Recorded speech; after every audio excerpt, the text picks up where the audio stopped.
Good evening. I call to order this meeting of the Gladstone City Council work session for Tuesday, September 26, 2023. It is about 5:35 p.m. Tammy, will you call the roll, please? Counselor Huckabee. Present. Counselor Alexander. Yes. Counselor Reichel. Present. Counselor Cook. Present. Counselor Roberts. Present. Counselor Garlington. Here. Mayor Milch. Present. Please stand for the flag salute. Ready? Begin. I pledge allegiance to the flag of the United States of America and to the republic for which it stands, one nation, under God, indivisible, with liberty and justice for all.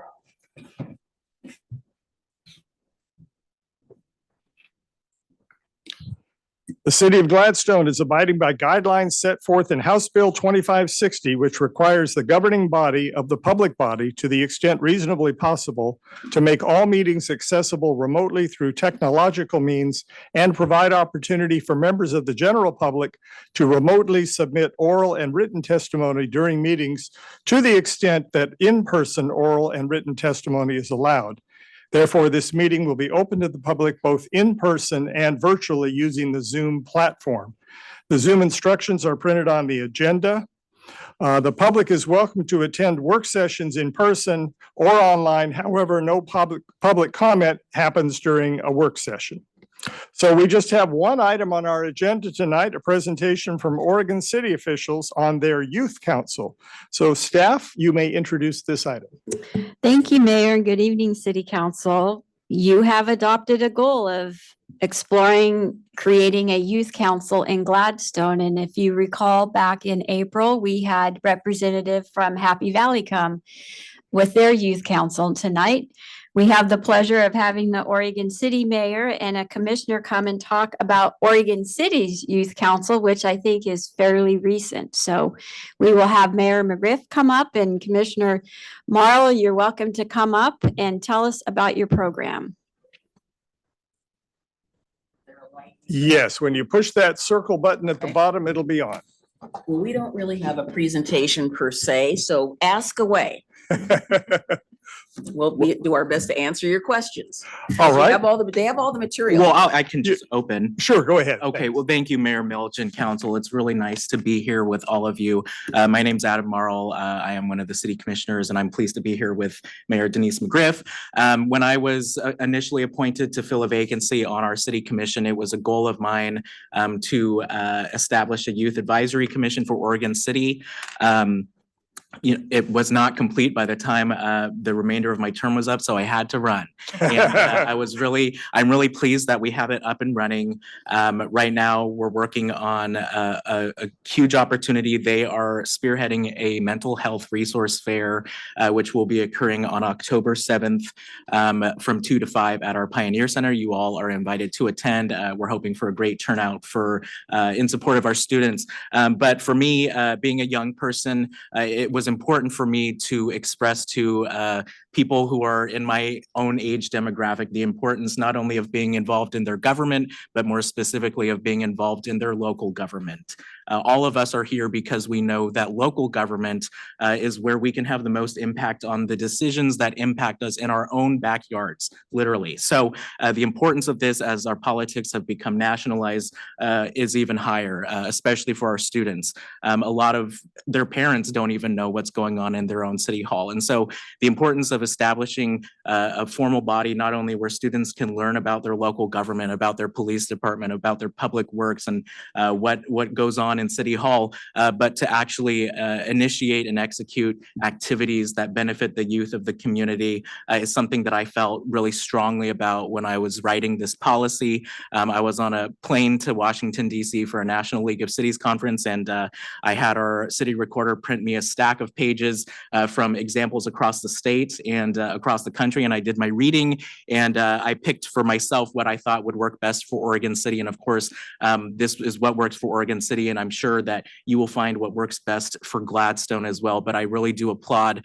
your efforts on this, especially that it's a formal adopted goal of this council. That makes a big difference. When I came in the middle of a biennium, this was not an adopted goal. It's something I had to ram through myself, and I'm really grateful that the mayor has come on board since then and has helped a lot with planning our mental health fair. So just wanted to give a brief introduction, and you should have received the bylaws, the resolution, and like the mayor said, we didn't come here with any formal presentation, but are happy to talk to you more if you have questions about what it took to get this established and running. Thank you, Commissioner Marl. I guess the question I have, Mayor McGriff, you come from a planning background, so you know that number one planning goal for our state is community engagement. Citizen involvement. Yeah, we've changed the name because we don't like to use citizen so much anymore, but because it has different meanings to folks. But yes, and this looks like an opportunity to involve a demographic of the community that may otherwise not be very involved. But you also mentioned specific projects, activities that they promote that help their own age group. And plus, you mentioned a very strong educational function, just becoming more informed. So it sounds to me like you're covering really all three of the aspects that I would want an advisory board like this to be.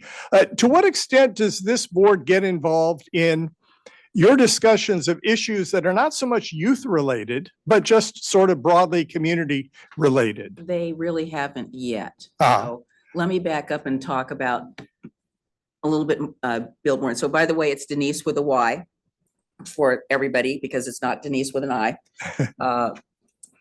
Part of what I think you probably already know, and Adam mentioned, is that a lot of times their parents don't even really know what's going on. So one of the things that unless they are a student who is actively involved with their parents, and there are maybe a half a dozen that I know in the community that are, and so they do know what's going on. We had to start from scratch, basically saying, this is what city government is.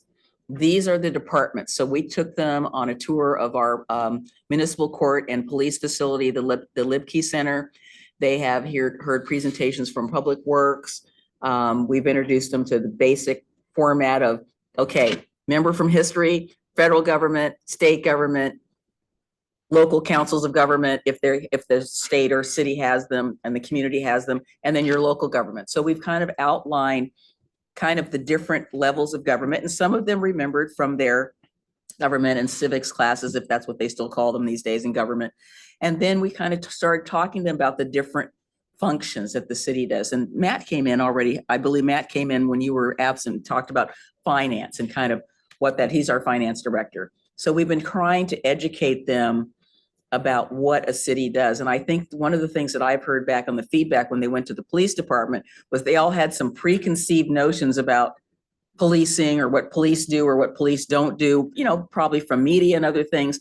And they were really pleasantly surprised about the direction that our police department is taking and what their goals are and what they, their whole, if I was to narrow it down to one word for Oregon City Police, it's about community. And they really emphasize that a lot. So that's kind of the baseline, and we're still working through some of the different departments. So we still have some to go. But the other thing we asked them was, what were the concerns that they had? And, I've got pages in my notebook of, things that they wrote, that they talked about, that they, worked or wanted to know about. One of the things that they had a concern about was curriculum.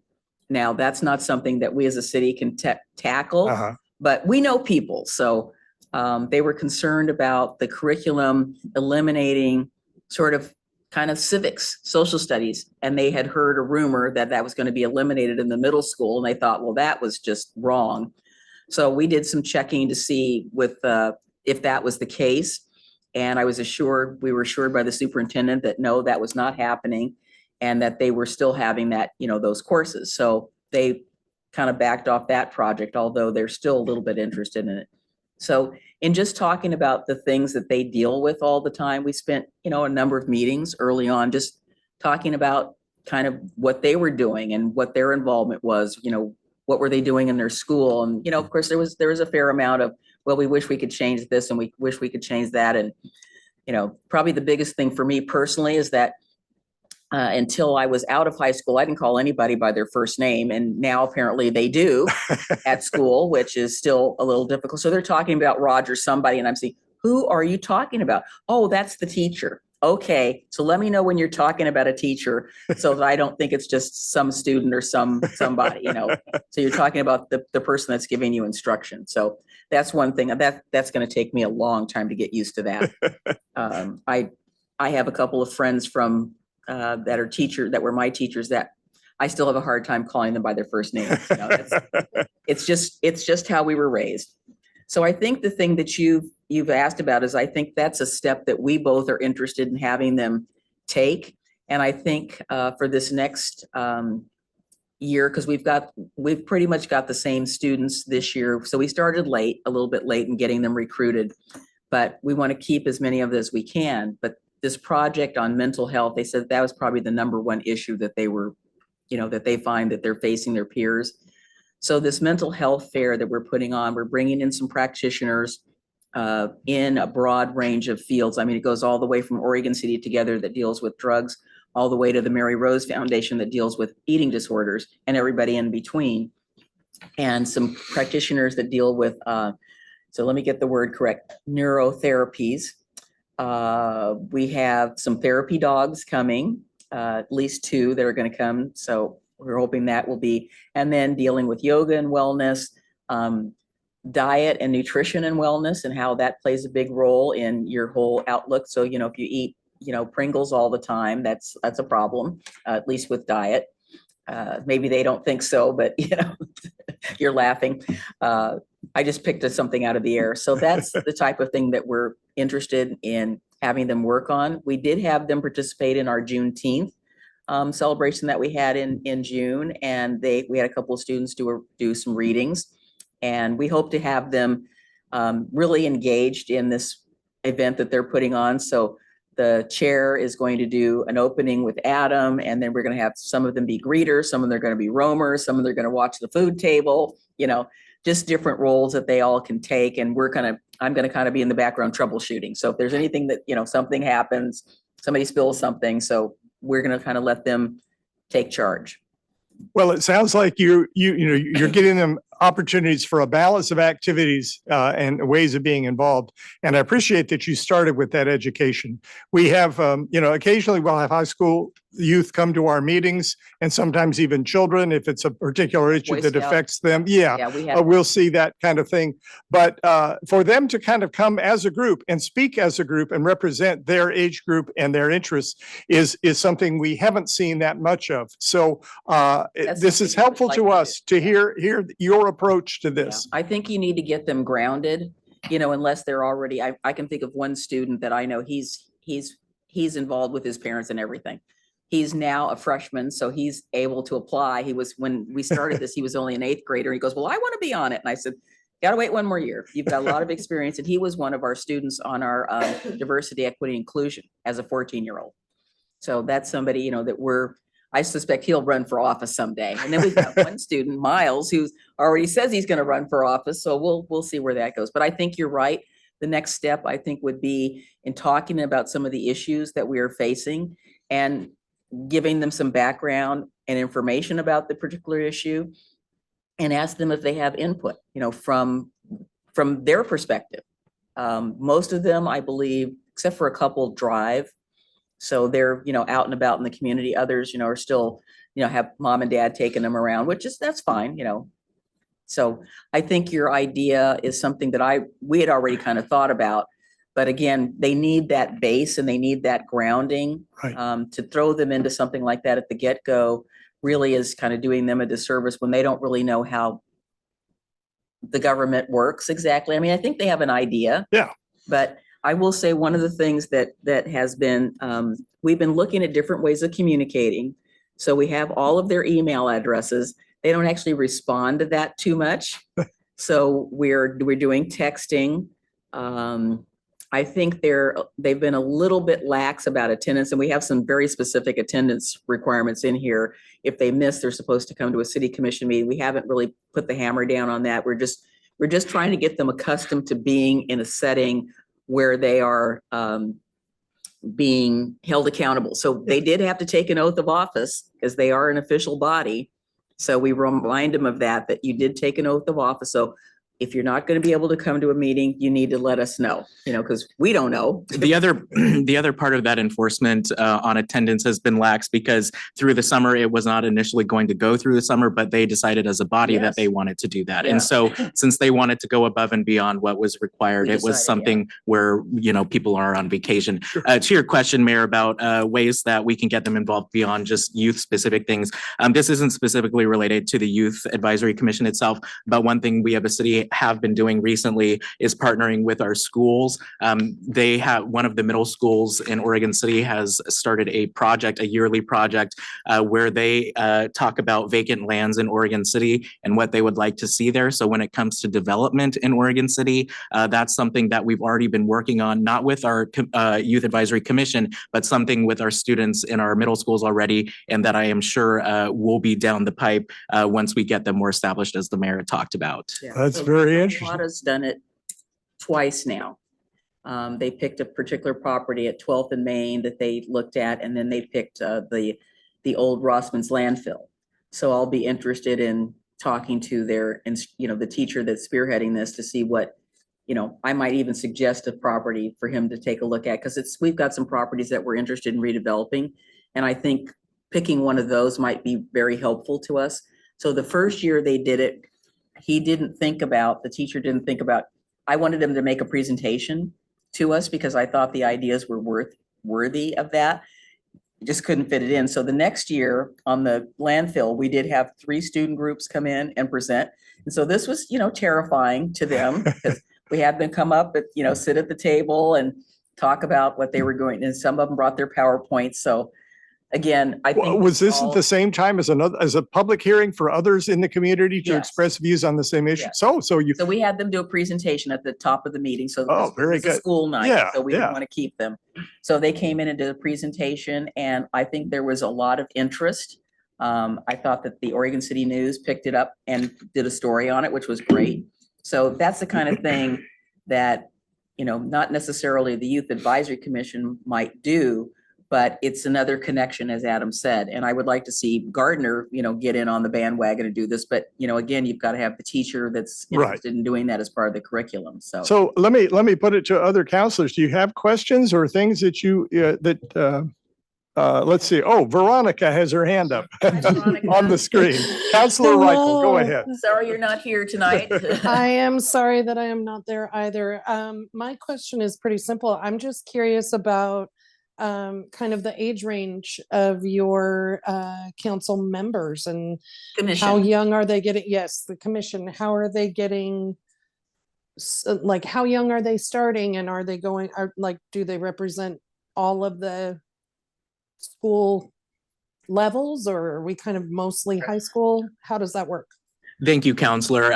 So they must be a high school age when they are sworn in. And so we are, when we were doing our initial outreach, we were targeting 8th graders who would soon be applying. But since we were in the middle of the year when we started doing that, we focused mainly on students who were high school age at the time. And so one thing that was important to me was that it wasn't just Oregon City High School, though. We have a charter school in Oregon City. We have a private school in Oregon City. We have homeschool students in Oregon City. And so when we did our outreach, it was important to me that we didn't just do it through the school district, but that we were reaching other high school age students in Oregon City. They just have to be high school age. Right. So the one thing that we do have that is a bit of a restriction is that they actually have to live in Oregon City.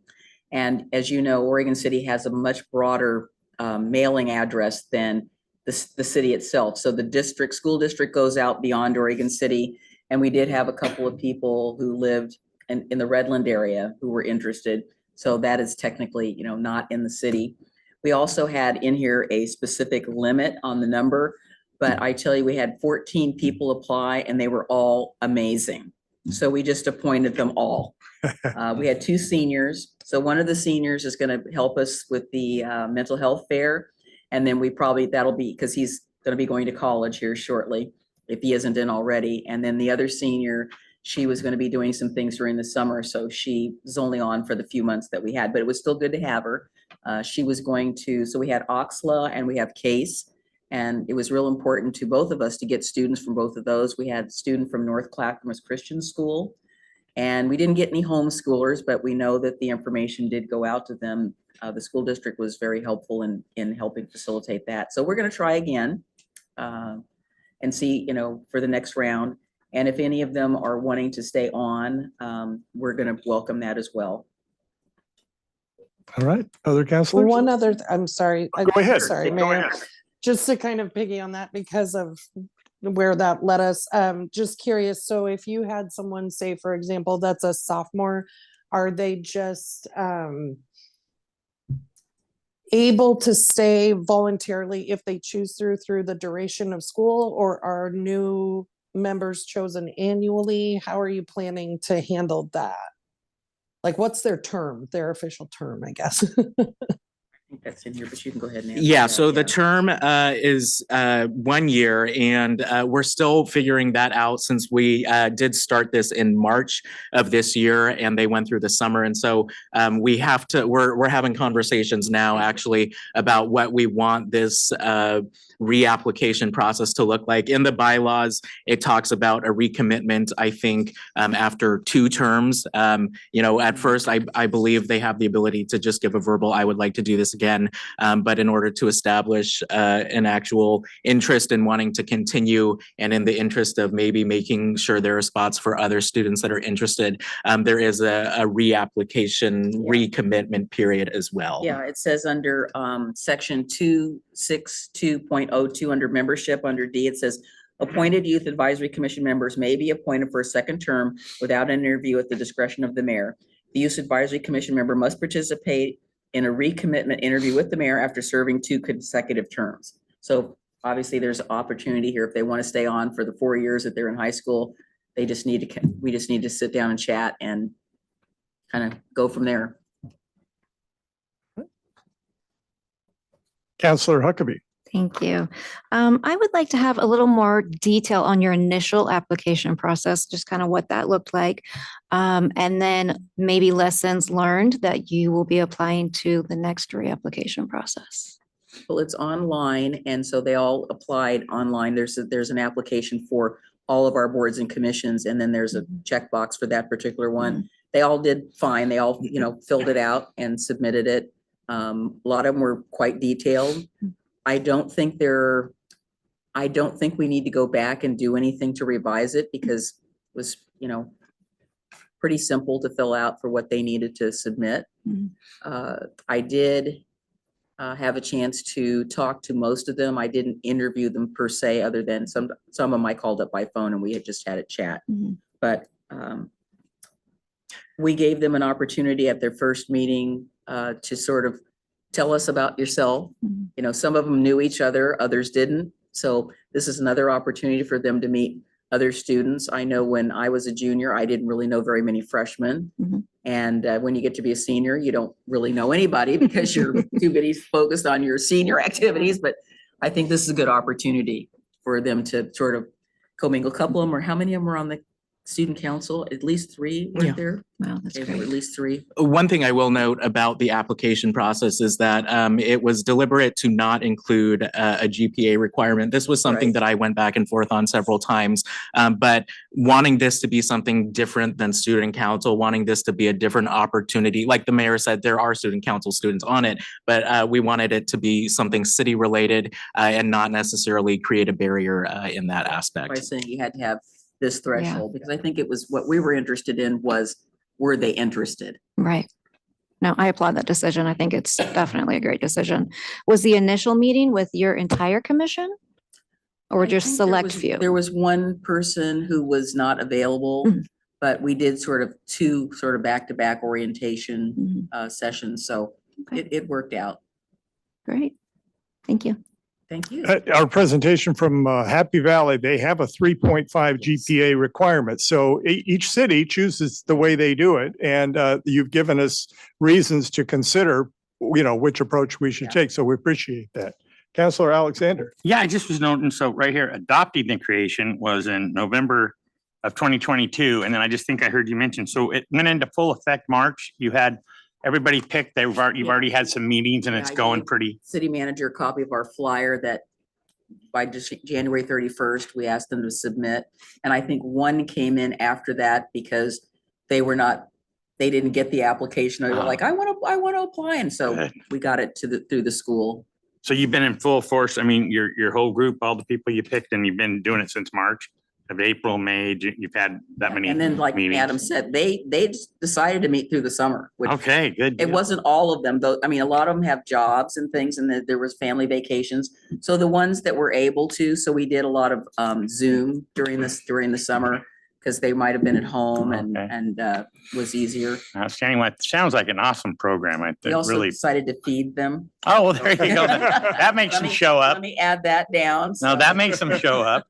The only other question I have is on this. So you said October 7th between Yeah. 2 and 5 at Pioneer where? The Pioneer Community Center. Mu- It's at Fifth and John Adams Street. So the library is at 624, and I believe Right. I think it's 6. If you were at the 695. Metro Mixer event. I was there, yeah. That's Okay, it's the same building, Yeah, okay. building, yeah. And then so that question I had there on the mental health fair, you're gonna have people there, like you said, are you gonna offer resources to these? I mean, because that's the greatest thing you Yeah, can do. so That's the there'll biggest be problem. Tabling, so people can go to the particular table. If you want to talk to the people from the naturopathic college, you want to find out about nutrition, you'll be able to just pull your chair up and chat with them. The Okay. therapy dogs, we're going to have in a separate room, Okay. and we're going to have a couple of gatekeepers because they don't want to have 25 people all swarming the dogs. Right. right. So we're going to put them over in a separate place so that people can come in and pet them and hug them and whatever. And And that was an issue that people were the mental health.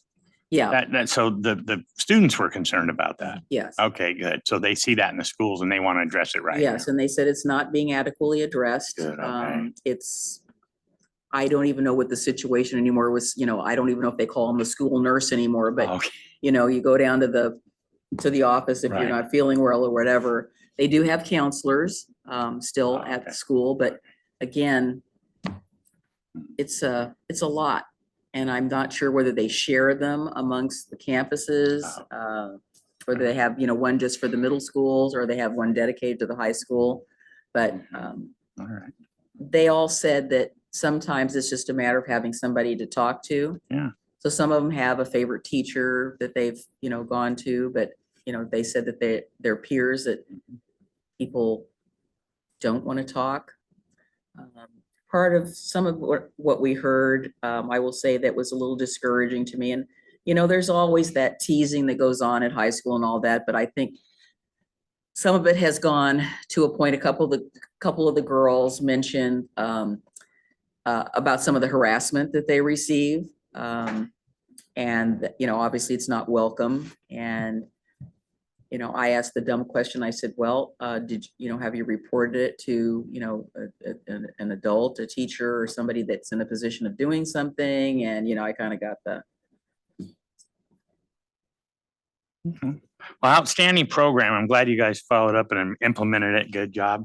Thank you. Thank you. All right. Other members of the council have questions, comments? Councilor Roberts? One of the questions is I've been looking at a lot of different youth councils, commissions, advisory boards, whatever form they may take. One of the big differences I see is which direction the work flows as far as the workload taken on by the kids. In your city, and could you speak to it, what is the direction where the ideas come from all the way through implementation, if that makes sense? That's a good question. So we're very deliberate about wanting to make this a student-centered forum. One of the things I can remember from when I was in high school was being asked to participate in things to get student voices and then not actually being able to give my voice because the adults in the room were taking up all the airtime. And so one of the things that I wanted to be deliberate about was making sure that these were their ideas. Like was mentioned, or as was mentioned, there were a lot of concerns about school curriculum in the district. And it took a while for us to be able to communicate to them that the curriculum issue really isn't even in the school district's hand. It's in a lot of higher areas than even just our local school board. And so once we were able to establish that grounding of where we have our jurisdiction as a city and where we can make positive changes in their community, that's where the idea of the mental health resource fair came up. But when it comes to the execution of it, this is an important part about what's been successful, is that we did end up creating a full FTE position dedicated not just to the students. It's called a community engagement specialist. They're dedicated not just to the students, but also to our neighborhood associations and our citizen involvement committee. And so we were actually able to take this policy and create it into something bigger, not just for students, but for all citizens, to make sure that there is a point of contact, a staff person who's actually paid to be there, that can follow through on the requests and the questions that the students have. And the mayor and I attend those meetings as the city liaisons to provide updates to our colleagues on the commission, but try to leave the staff work to the staff. So we started out with a half-time position for that community engagement specialist, and it was not enough. It was too much to do all of these things. Plus, a lot of those meetings are in the evening. So the staff person would come in about midday and then, go home at 9 and then would not be back in until, the middle of the day. I mean, we give them some allowance for when there's night meetings, so they don't always have to be there right at the stroke of 8. But it just wasn't working the way we thought. And she was doing a great job. It just was more than she thought. So we, on this particular resource fair, basically staff has done pretty much, the heavy lifting in terms of contacting the people. Cause I'm sure, you get one of them calling up, "Hi, I'm so-and-so from Oregon City High School." And they're like, so you call up and say, "Hi, I'm the mayor of Oregon City, and I'd like you to participate in this thing for our students." And they're paying a little more attention. And then we used some of our contacts we have in the community. I said, "Well, what about this part?" So they gave us broad topics. I said, "Well, who would you like to have come to this? What are things that you want to know about?" So we just started making lists. We're making a list of all the things that they said. And I said, "Okay, well, let's see if we can match these up with people." First, they wanted, therapy goats. And then they said, "What about therapy llama?" And then it kind of went to a different thing. And I said, "What about therapy dogs?" We could have the dogs in the senior center. And we originally wanted it outside, but October, the weather is a little iffy. Yeah. And finally we just said, okay, it's going to be inside. Next time we want to do this, because May is basically mental health month, but then the weather's kind of iffy there too. So we were working with our library to get the space outside the library. And I just said, "You're right." The library director said, "The weather's either going to be fantastic or it's not." And he said, "You don't want people out there with their tents and the rain. So we're having it indoors." And I think that'll just be better. Plus we have parking over there and other things. So they came up with all the list during the summer, and myself and our staff, we just got on the phone and started calling people to make connections. And then we went back to them and said, "Okay, we've got these people. Is that good? Is that good?" Just checking in with them, because it was summertime. So we're not expecting them to, at least I'm not expecting them to add a ton to their own workload. I mean, these are all students. And even though we didn't put GPAs, basically these are people who have, they're taking a full load of classes. And, we appreciate the fact that they're taking their time out of their evening to do that. And it's interesting, the students range from, one of the students has just been here from Texas for a few months. We have people in the group who, born and raised in Oregon City. We have LGBTQ+, we have language, second language speakers, a nice cross section. So a lot more girls, of course. Or is it about half and half? I think it's about half and half though, isn't it? I'm just thinking, yeah, I think there might be one more girl than there is boys. But it was good. Some of them, it's interesting. One of the students has started his own business when he was a freshman. And so, he's got a job that he's created himself. And I'm just like, wow, okay. These are amazing students. And in the execution, while we do have staff who have helped bear the brunt of that, we have found ways to keep them involved. One of them, who is on student council as well, does the daily announcements at the high school. And so we've asked her to incorporate those.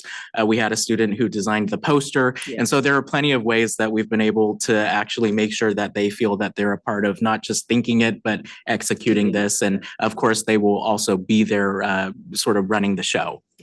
Yeah, we're gonna have some special T-shirts made so that they can, not everybody else will have them, they will have them, so people will be able to identify who they are. And so looking forward to this project. And then I think what we're gonna do is probably as a 360, ask them, how it worked, and then I'd like them to come at some point in time to the city commission and just talk about how they felt about that particular project. And that is part of the bylaw. Yeah, part of the Yes. bylaws, Mhm. yeah. All right. Other counselors have questions or comments haven't been answered yet? I've got another one. This one's a little bit more tricky, but in further research, one of the greater opposition points is forming a group, a consortium of younger adults who don't yet get to vote. One of the conflicts people arise is that's often called a special interest group by people who oppose this. And so I'm curious, have you come across any opposition to that? And if you have or haven't, what's your prescription for that? We haven't had anybody object to this group. Have you heard anything? I haven't. Not that I'm aware. The biggest objection I had to get over was that it was a priority. I had Well, to he's talking convince the about mayor. external. We had other things we were doing and I said I wanted to do it, but it wasn't an emergency. But So- youth involvement is a priority, and I'm But I glad mean- that you have put this as a But priority as well. externally, no, we have not had any, I've not heard anything in the community. We do, as you probably do on your home pages and stuff, you always get the people that they're gonna make some snide remark about something. So I haven't asked our public affairs manager whether he's seen anything about the posting of we've had saved the date. We've got, then we did another follow-up with that. Here's who some of the people will be coming, we didn't put their names. It's basically their organizations. And then we'll have a follow-up for that. But I haven't heard anything internally. I've not heard anything other than we didn't have enough staff time for that job. And if that were to be the case, my response would simply be that that's how we operate our Natural Resources Committee. That's how we operate our Planning Commission. These are all groups of people that care about their community, are honed in on a specific subject, and are here volunteering their time to give input to us. So I think that's what I would say if somebody says to you, oh, well, that's, you're going to get, oh, that's really stupid, Certainly. And that's an opinion I share. And I think you phrased it well there, Mr. Morrow, but I was just curious if that would have been the case. So thank you for your time, both of So you. What do you think somebody might be objecting to? The opposition, I spoke with it about someone who I can say is not a resident of Gladstone. Okay, well, there you go. But I was speaking about it and I was proud of this idea and just the general concept of it. And their opposition was specifically that these are people who do not have the ability to vote. So why should we listen to them? So- You can say, just like any other organization that you have in the city. Right. I had a lot to say and we went back and forth for quite a while. It was a very good discussion and ultimately we were able to see points on both sides, but I was just, wanted to voice that and understand more. I'm hoping that they will see the value in understanding their community better Mhm. and feel like they have a stake in what goes on if they have suggestions. for Absolutely. things, or even if there's things that they might oppose. I think that is a healthy way to have discourse. And, they will be voters. That was one of my greatest points is as they may not be now, they will be. But it's sort of, I wouldn't say I have an ulterior motive, but it is kind of teeing them up, Mhm. for that. that civic engagement is important. And I've had to go over the last few 8 months of my term, I think I've gone to different groups and spoken about that particular thing 3 times about why civic engagement is important. Yeah. And why it's worth your time to be involved in something. And it's not when there's a crisis. That's when we, as you know, that's when we generally see people. It's, this problem or that problem, but we don't get people that come to us or come with us who are doing something that's more on a positive note. And I don't say that, negative comments are bad, because sometimes it brings to your attention something that you might not have been aware of. But when you get involved because it's a negative thing, that just sets you on a different platform as opposed to coming at it. And I said, okay, well, what's the problem we're trying to solve? And how can we look at this in a way that has a positive outcome instead of, we're getting mad all the time. And I tell that to people in neighborhood associations. The time to be involved in your neighborhood association is not when there's, your ox is being gored, but it's now when there's not really anything going on. And you have a right to say what's going on in your neighborhood, other than, waiting until the last public hearing before the city commission on a zone change application that, we know that they should have been involved, but they didn't think about it, didn't know about it. And I'm sure you don't hear that ever. I didn't get the notice. I didn't hear anything about this, even though it's probably posted somewhere on the street or posted, they got it in the mail. And I just tell my friends, you get mail from the city of Oregon City, at least open it. It might be something that you need to know about. Don't just, and it's generally not a bill. It's generally not a bill. It's when you get that postcard is that you want to be nervous about that. That's the postcard when we have to do legislative action that the state requires us to mail to everyone in the city. It says, your property might be affected. That's when we start getting the phone calls. And to your point about future voters, that was something when I was writing the mission statement. It reads in part, the Youth Advisory Commission shall be guided by the belief that local involvement at a young age is crucial to ensuring a well-informed and engaged citizenry in the future, and to provide an opportunity for members to become equipped with the knowledge and leadership skills necessary to become active contributors in their community now and in the future. We talked a lot about how we can definitely see some members potentially running for office themselves. But the other important part is that this is also to give students a look into what working in a municipal government looks like. This is something that we're being able to use to get students ready to go to college and actually respond to their emails. But it's also something for them to understand how things work, because they will be voters. Many of them have already pre-registered to vote at the DMV. So once they turn 18, they're already going to be registered themselves. So it's not just for now, but planning for the future, because whether you're of voting age now or you are not, it benefits us all to know that we have young people ready to inherit our communities who know what they're doing. And then it's, it tees them up if they go to college and they want to get involved in student government there. I mean, I don't know how many of you were, but, I got involved in student government at my college, and it was interesting. And then when I was in graduate school, we had the graduate students at the University of Oregon had a union, which was kind of interesting, that I didn't know anything about. And, because I was a graduate student, I was a member, got involved in that. And then neighborhood association, and it just, it kind of snowballs. So it's kind of just, what you end up doing, because, you at least can ask the question of, how do I affect this change? And so I like to tell people, yes, one person can make a difference. Councilor Thank you both Garland? for your insight. Sarah, did you? I do, but you go first. Okay. So I want to circle back around about the logistics of the group.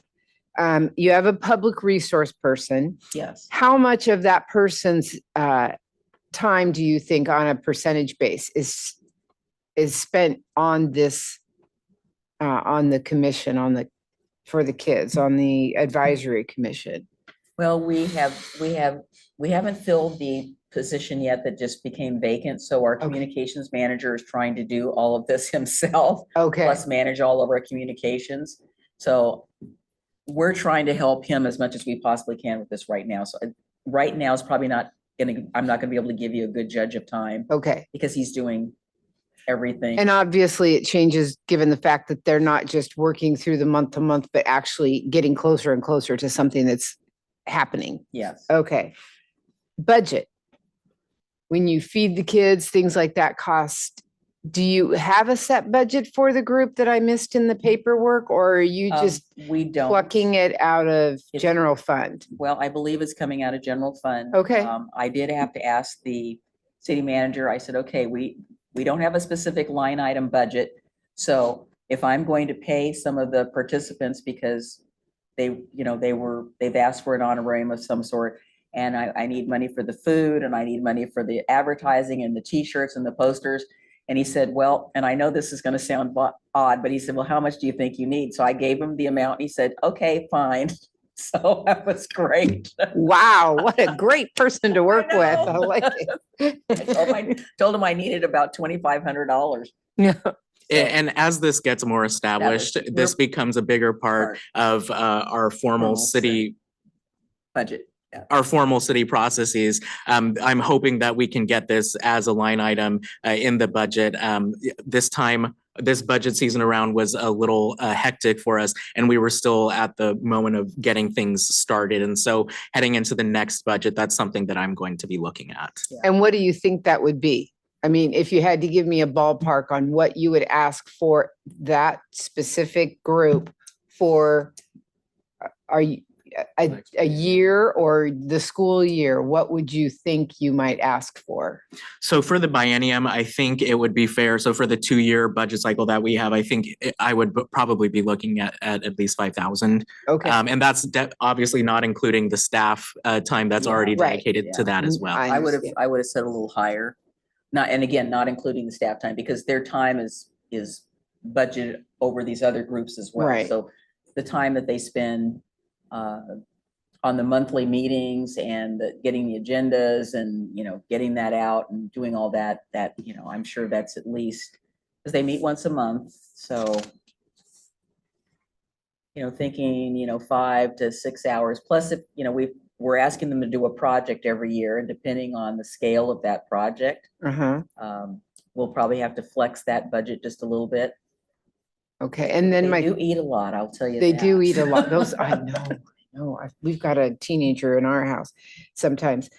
What do you feel like is your time commitment on a monthly basis? Just for that. Just since getting it started. I mean, one of the things that obviously everyone on this group has struggled with is your time commitment when you say yes. And there comes a time that you just kind of say, you know what, I have to say no because I know that I just don't have enough time to actually be the person you want me to be. So what do you feel like is the time commitment to the council, to you individual, maybe? I'm not sure. I'm just wondering where that's at.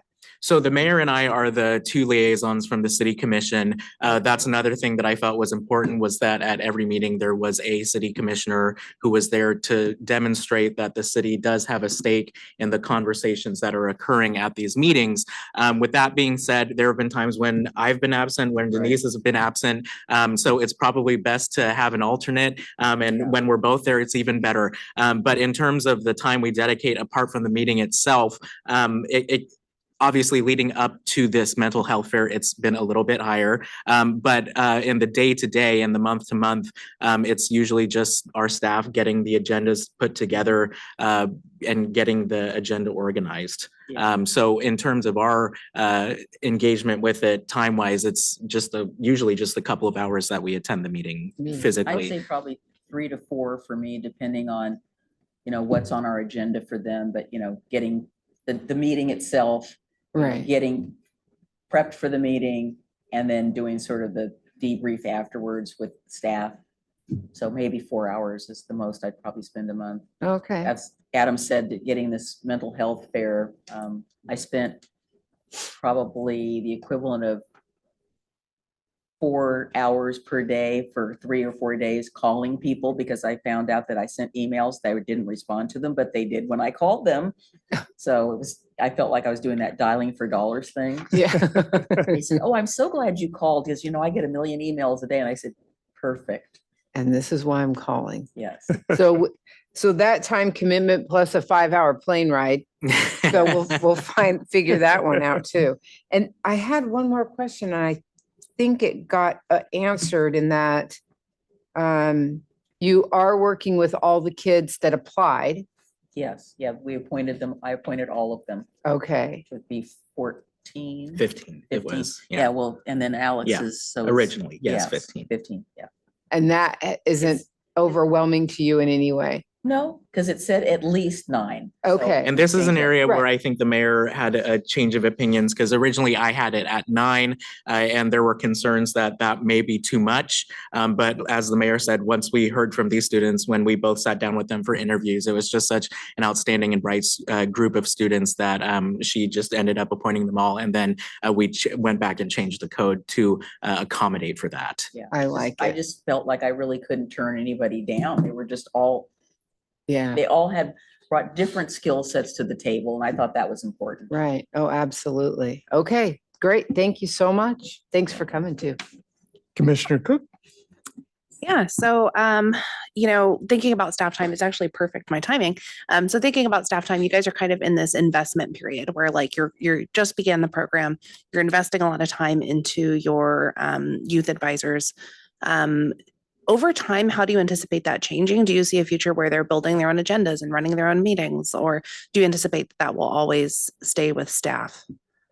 Where do you see that Well, we workload going? talk about the agenda for the next meeting at that meeting. So then staff creates the agenda. There's a chair and a vice chair, and they lead the meeting. We're still working with them on, this is how you call the meeting to order, that sort of thing. We have a cheat sheet, but Yeah. I will say we do have to do a lot of copying because they don't bring anything with them. They don't bring anything with them to write on. So we have pens, and we have paper there. And it was just like, I'm not used to that. It's just, again, that's me. I come, here's my notepad, here's my pencil. I'm ready to take some notes. And so we have one of the students who's taking notes, and, oh, I don't have anything to write. But we have a pad of paper. Yeah. So it's just, it's just dealing with it differently. I'm assuming that they have tablets at school is what I believe they have. So they're not necessarily, but anyway, so Yeah. it's important for, to take notes and to keep track of who's saying what, and they're making motions. So we're Yeah. saying, okay, we move to approve having a mental health fair, second it, they vote, that sort of thing. Because we have to keep an official record, but we don't do verbatim minutes for them, of course. Yeah. And the conversation's all over the place sometimes, but it's okay. Yeah. It's okay. Okay. So. And then my secondary question, I was looking at in the ordinance, it kind of outlines that public meeting laws will apply. So I'm just curious, have you had any issues with like Jake has a birthday party and you have a quorum? Like, do you have any issues arise around, just the natural socialization that kids do? Or do they understand those rules and have they like internalized that? Or has it just not come up and this is? Probably not come up, but we did explain about the attendance. Yeah. That we have to have a quorum, and if you aren't able to come because you've got work or school or something, you need to let us know so that we have enough people to call the meeting to order, that type of thing. So that's just getting them sort of on that track of understanding. And then, making sure Bailey calls on everybody, because some of them speak up and some of them don't, That's awesome. Very cool. They're very chatty. Well, and it sounds like with a variety of ages and different schools represented, that you're very unlikely for 8 of them somehow to find themselves in the same place discussing things that would be on the agenda of Yeah. this. So that's a concern that the city council has, probably not so much in this, but No. I appreciate you calling them to those same standards of having minutes, of abiding by public meeting laws, because you're not saying, well, they're just kids, we'll treat them this way. You're holding them to the same standards as all your advisory committees in Well, I the would city say are. If they're at high school, they might have a quorum, outside of that we don't know about. Yeah, But I think that the likelihood that they're discussing the Youth Advisory Commission to some degree, and they don't have any decision-making authority. They're advisory. So I would say that until it becomes a problem, I'm just going to conclude that it's not. I don't want to tell them, okay, well, let's see, so we have 14. So half of that would be 7, so 8. So like you say, if the 8 of them are all in the same class at high school, Cool. I'm glad it hasn't come up.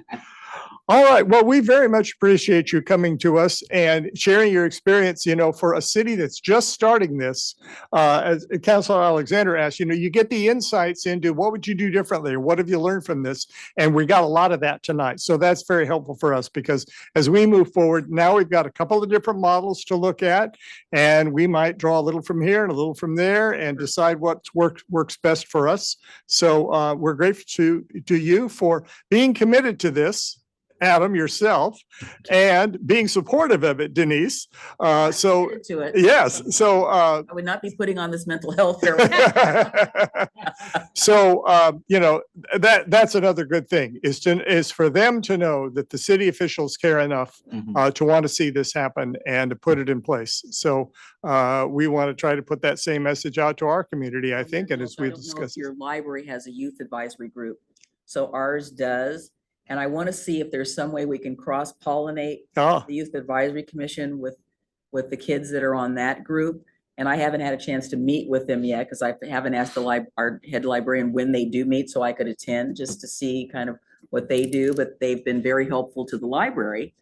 And maybe there's again a way, we've asked them to see if they would like to be involved in this mental health fair. I know the library is going to do some sort of a display for us involved, with some books and resource things that they can have out. But we were meeting the other day about Juneteenth already, even though Juneteenth is not till next year, we thought we better get a jump on it. So we want to involve our youth advisory group from the library in that programming as well. So I'm just trying to figure out how we make that happen. Yeah, we've switched over to having a county library branch rather than a city library. So we no longer even have a city library advisory board. But as we move forward to getting our own new library here in Gladstone, there may be opportunities to involve youth in the library or, the existing city government and the schools. And maybe some cross-pollination between those groups would be something else that would be important to consider. So I appreciate you bringing that up. That's another important, institution in the city that youth could be connected to. And that youth are drawn to too, as well. Right. So it's a natural magnet for them to be there. So. All right. So Mayor, I just wanted to thank you for having us and council for having us. Last year at the annual League of Oregon Cities Conference, I presented a workshop on this project with David Imami from Happy Valley and Mayor Buck from Lake Oswego. And I'm glad to hear that you're hearing different models. And the benefit of having the three of us there was that we had a well-established model in Happy Valley, a growing model in Lake Oswego, and a just beginning to bloom model in Oregon City. And so I hope that our answers have been helpful in helping you guide the direction that this council goes. And we're really excited to follow that. Yeah, All right. and anything we can do to help, just let us know. Thank you. And maybe once you get yours up and running, we can do something jointly together, which would be kind of. Well, the folks from Happy Valley shared that there are conferences of these Yes. youth councils, statewide and maybe even beyond that. And so it would be great if within a very short amount of time, our youth and your youth get together somewhere, whether it's a conference or just something local too. Of the cities right around Right, our areas, right. in Clackamas County, that might be kind of fun. I'll have to mention that to Councilor Imami. So Could very well be happening. thank you All for right. having us. We appreciate it. Thank you. Good to cross pollinate, even though thank you, Councilor Reesher. So we're across the river from each other, but we're just a stone throw away. All right. Thank you. Well, council, we have, on November 30th, we've scheduled our next meeting with the school board, our joint meeting. And this might be an opportunity, that may be an item we want to add to the agenda of that meeting is discussion of that. You've got that already on there. Okay, so because clearly they had a different experience in terms of youth wanting to be involved with specifically school-related issues, which are not so much city-related. And we'd want to make sure that we don't step on anybody's toes by getting started with this. So that's one step I think we could take. Jackie, did you have any other suggestions for where we proceed from here? We've been informed, it should, and this is not a decision-making time tonight, but No, so I think what the next step is, I think it's at the November work session. We're going to have a kind of what's the next steps for Gladstone's Youth Advisory Council. And I'm also going to be bringing you information from some other cities, but not necessarily have them here present. okay. But this was very helpful tonight. Thank you, because all of my questions got answered by all of you there. So I appreciate that very much. All right. Well, I don't think there's anything else. Councilor Roberts, you want to, Just want to thank you for the work you're putting in on this, Jackie. I appreciate it. Yeah. Future city managers. Well, that's something you don't consider. You want them to be involved citizens. You want them to be involved in the democratic process. But we've discovered, on career day, when I went to the elementary school and talked to even elementary age students about all the various things that city workers do, police and fire and public works, you're stirring up some interest in people thinking, hey, maybe I can make a difference working right in my own city. So that's good to plant those seeds early on. All right. Nothing else for tonight. Then we are adjourned at 6:35 p.m.